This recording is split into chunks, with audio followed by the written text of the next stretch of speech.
बॉलीवुड में कई सुपरहिट फिल्में देने वाले अक्षय कुमार के साथ काम करने वाले लेग सिटी के गर्वित हमारे साथ मौजूद है। गर्वित ने केसरी 2 में एक नहीं बल्कि 2 गाने गाए हैं। सबसे पहले इनसे जानते हैं कि ये जो इनका सफ़र रहा है लेग सिटी से मुंबई तक का, इस सफ़र के बारे में इनसे जानते हैं। ये सफ़र आपका कैसा रहा और आपने ऐसे कैसे शुरू किया? ये सबसे पहले तो बहुत बहुत शुक्रिया इस तरीके के इंट्रोडक्शन का, बहुत it is very kind of you, thank you so much भैया। ये सफ़र बहुत बेहतरीन रहा है मेरे लिए और आज से 3 साल पहले मैं ये सोच रहा था कि मुझे बॉम्बे जाना चाहिए। जिस फील्ड में मैं काम करता हूँ उसके लिए बॉम्बे ही सही है, तो मेरा डिसीजन आई थिंक बहुत सही रहा है। और वहाँ जाके तो I am a part of a do called गर्वित प्रियांश। हम लोग साथ में काम करते हैं, पिछले 3 साल से हम लोग काम कर रहे हैं। और शाश्वत जी ने, मैं उनका बहुत सबसे ज़्यादा धन्यवाद उनको सबसे बड़ा थैंक यू बोलना चाहता हूँ, क्योंकि उन्होंने ये मुझे मौका दिया इस फिल्म में गाने के लिए। बिल्कुल, आपने अभी एक बात कही कि जो आपके साथ सारे उन्होंने आपको मौका दिया है। ये जो 2 गाने हैं, सबसे बड़ी बात है कि आपने फिल्म का टाइटल सॉन्ग गाया है। वो सॉन्ग क्या है और आप हमारे दर्शकों को कुछ लाइन उसकी गाकर सुनाए टाइटल सॉन्ग की।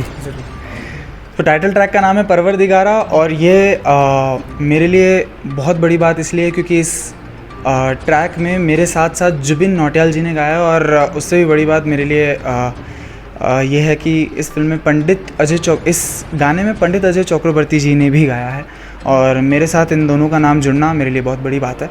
और वो गाना इस तरीके से साउंड करता है, सुन यारा सुन ले मन का एक तारा, हर अंबर मेरा, हर तारा मेरा तारा। सुन यारा सुन ले मन का गलियारा, मैं मर्जी का मालिक मैं बैरागी बंजारा, मेरे नाल नाल मेरा परवरदिगारा, मेरे नाल नाल मेरा परवरदिगारा, मेरे परवरदिगारा। ये तो था टाइटल सॉन्ग। इस फिल्म में आपने एक दूसरा गाना भी गाया है जी। दूसरे गाने का मौका आपको कैसे मिला? पहला सवाल तो ये, और वो गाना किस तरह से आपने गाया वो भी आप सुनाए दर्शकों को। जी, तो वो मौका मुझे शाश्वत सर ने दिया। वो इस तरीके से दिया कि भैया ने मुझे बुलाया पहले कि एक गर्वित तुझे एक गाना इस फिल्म में गाना है, और मैंने कहा कि ज़रूर से मैं गाऊंगा। और मैंने वो था टाइटल ट्रैक परवरदिगारा। और उसके बाद उन्होंने कहा कि गर्वित एक गाना तुझे एक और गाना तुझे गाना पड़ेगा, वो जो कि फिल्म में आएगा। और उसका नाम है कित्थे गया तू साइयां। और तो वो मौका भी उन्होंने मुझे दिया। और वो इस इंसिडेंट पे आता है जहाँ जलियांवाला बाग पूरा प्रॉपर इंसिडेंट दिखाया जाता है। और वो इंसिडेंट जहाँ पे क्राउन बहुत सारे लोगों को तो वहाँ बहुत सारे हिंदुस्तानी लोग वहाँ शहीद हुए थे। उस इंसिडेंट पे जब मेरा एक पार्ट आता है, वो कित्थे गया तू साइयां उस गाने का नाम है। बिल्कुल जी। अभी आपने कहा कि कित्थे गया तू साइयां, ये गाने का नाम है। इसको भी आप गाकर सुनाएं दर्शकों को। ज़रूर।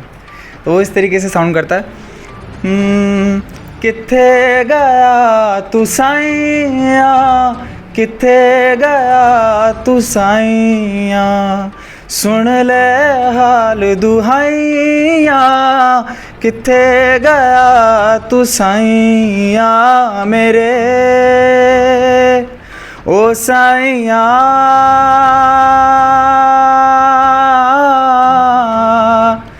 ओ साइयां। किसी के भी सक्सेस के पीछे उसके परिवार का हाथ, माता पिता का हाथ होता है। आपने ये सफ़र कब शुरू किया? क्योंकि म्यूज़िक का सफ़र बहुत लंबा होता है, वहाँ तक पहुँचने के लिए बहुत लंबा समय लगता है। तब आपने यहाँ से कब शुरू किया उदयपुर से, और वहाँ पहुँचने के लिए किन किन का सहयोग रहा इस सफ़र में? जी, तो मेरी म्यूज़िक जर्नी में मेरी शुरुआत हुई जब मैंने बचपन से ही मैं पियानो बजा रहा हूँ। और मैं जयपुर जाया करता था समर हॉलीडेज़ में, और वहाँ पियानो सीखा करता था। मेरी मम्मी हमेशा मुझे ले जाया करती थी, वहाँ पे मैंने पियानो सीखा। और वहाँ पे नायडू मैम करके होती थी, उन्होंने मुझे पियानो सिखाया। और साथ ही में मैंने गाना भी सीखा। मेरे पापा को बहुत बड़ा शौक़ था कि आप म्यूज़िक, वो कहते हैं कि आप अपनी लाइफ में कुछ भी करना चाहो, आप जो भी करना चाहो आप करो, लेकिन आपके साथ में म्यूज़िक होता है तो आपका माइंड बहुत अच्छा रहता है। तो उस चीज़ को पापा फॉलो करवाना चाह रहे थे, तो मैंने वो फॉलो किया। बट ये नहीं पता था कि मैं उसको प्रोफेशनली करूँगा, लेकिन मैं वो कर रहा हूँ। और मेरा आई थिंक सबसे सुंदर और बहुत बेहतरीन डिसीजन यही रहा है। और वो डिसीजन में सबसे बड़ा हाथ मेरे मम्मी पापा का है। पिछले कुछ समय से देखा गया है कि जो लाइव शो चलते हैं बड़े बड़े चैनल्स पे, उसके माध्यम से कहीं न कहीं जो है जो सिंगर्स होते हैं वो वहाँ बॉम्बे पहुँचते हैं और वो फिर फिल्मों में गाना गाते हैं। क्या अभी तक आपने ऐसा कोई लाइव शो में अपना प्रेजेंट किया है? जी, तो रिसेंटली हमने गर्वित प्रियांश ने इंडिया टूर किया था और वो बहुत बड़ा हिट रहा और बहुत सुंदर शो था और 3 जगहों इंडिया के 3 शहरों में हमने परफॉर्म किया था और वो तीनों शहर मुंबई, दिल्ली, बेंगलोर हाउसफुल रहे और ये ऊपर वाले की कृपा ही है। इससे बढ़िया मौका हमारे लिए कुछ नहीं हो सकता था और पिछले 3 साल से हम लोग गाने रिलीज़ कर रहे हैं और इससे पहले भी उलझ में शाश्वत जी ने ही हमें मौका दिया था गाने गाने के लिए।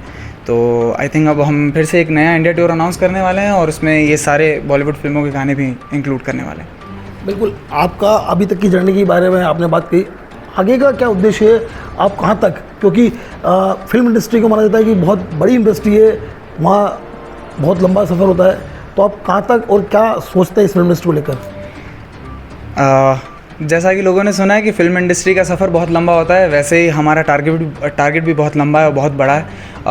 उसको आई डोंट थिंक हम वर्ड्स में डिस्क्राइब कर सकते हैं। हम बस जितनी ऊंचाइयां तक हम देख सकते हैं हम वो सब कुछ पार करना चाहते हैं और इसी तरीके से म्यूज़िक बस दिल लगा के करना चाहते हैं। बिल्कुल। एक मेरा अंतिम सवाल, मुंबई का जो सफ़र रहा है पिछले 3 सालों का, क्योंकि मुंबई को माया नगरी कहते हैं, वहाँ सपने बड़े बड़े होते हैं लेकिन उनको अचीव करने के लिए कहीं न कहीं बहुत संघर्ष करना पड़ता है, बहुत लंबा यूँ कहें कि समय गुजारना पड़ता है। तो वहाँ पर आपको किस तरह रहना, क्योंकि लेक सिटी की लाइफ और वहाँ की लाइफ में बहुत अंतर है, उसके बारे में आप क्या कहेंगे? उसके बारे में बस मैं ये कहना चाहूँगा कि आप अपने आप पे विश्वास रखें और बात अगर मौके की है तो वो आज नहीं तो कल सिर्फ आपके डेडिकेशन के लिए, जितना आपका डेडिकेशन होगा सब कुछ अपने आप होता चला आएगा। बस अपने आप में विश्वास रखें और बस करते चले जाएं। यही एक दुनिया की रीत है जो मैं बहुत ज़्यादा फॉलो करता हूँ कि आप बस करते चले जाएं और किसी भी चीज़ का एक्सपेक्टेशन ज़्यादा ना रखें और बस आप करते चले जाएं, अपने आप रिज़ल्ट आपके पास आएगा, आपको रिज़ल्ट के पास भागने की ज़रूरत नहीं है। बिल्कुल, ये थे लेक सिटी के गर्वित। इन्होंने पिछले 3 साल में मुंबई में रहकर कई गानों में गाने गाए, लेकिन ख़ास बात ये है कि इन्होंने कैसेट 2 जो फिल्म है उसमें 2 गाने गाए जिसमें एक टाइटल सॉन्ग भी था। हम उम्मीद करते हैं कि जिस तरह से इनका सफ़र रहा आगे इसी तरह से दिन दुगुनी चार दुगुनी तरक्की करे, ताकि लेक सिटी के साथ साथ अपने पूरे परिवार और पूरे मेवाड़ का नाम रोशन करे। भगवान प्रजापत।